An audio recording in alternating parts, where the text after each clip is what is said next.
प्रत्येक विद्यार्थ्याकडून 35,000 रुपये आणि महाराष्ट्र शासनाकडून 40,000 रुपये याप्रमाणे BS एज्युकेशन सीताबर्डी नागपूर या संस्थेद्वारे हजारो विद्यार्थ्यांकडून अनाधिकृत वसुली। त्याच्यानंतर या तेव्हा तुम्हाला याचं मिळेल बेनिफिट। ओके, समजलं का? बरं असं जर ओके एक लक्षात घ्या, तुम्ही माझ्याकडे ऍडमिशन केलं आता हां हां 35,000 रुपीज फीस आहे। अच्छा, तुमची 35,000 फीज आहे का? तुम्ही ऍडमिशन केलं, फीस पे Okay. केली, हा. क्लिअर आहे इथपर्यंत?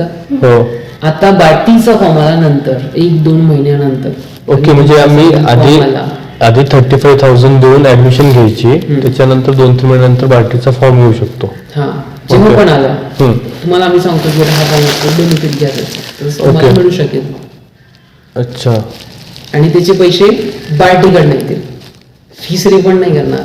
समजलं ना?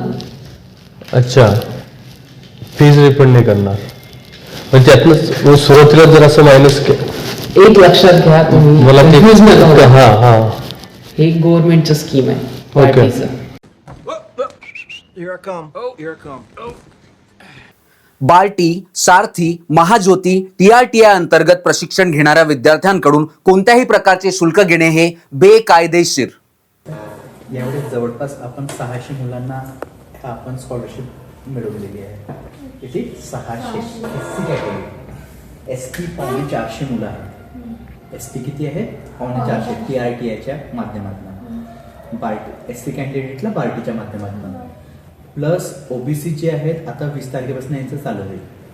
ठीक आहे, तो आकडा यायचाच आहे, तो 1000च्या वर राहील, तर OBC समाज सर्वात मोठा समाज होतो आहे, बरोबर? त्यामुळे तो 1000च्या वर राहील। म्हणजे एक ही गव्हर्नमेंटची स्कॉलरशिप, गव्हर्नमेंट ऑफ महाराष्ट्राची स्कॉलरशिप।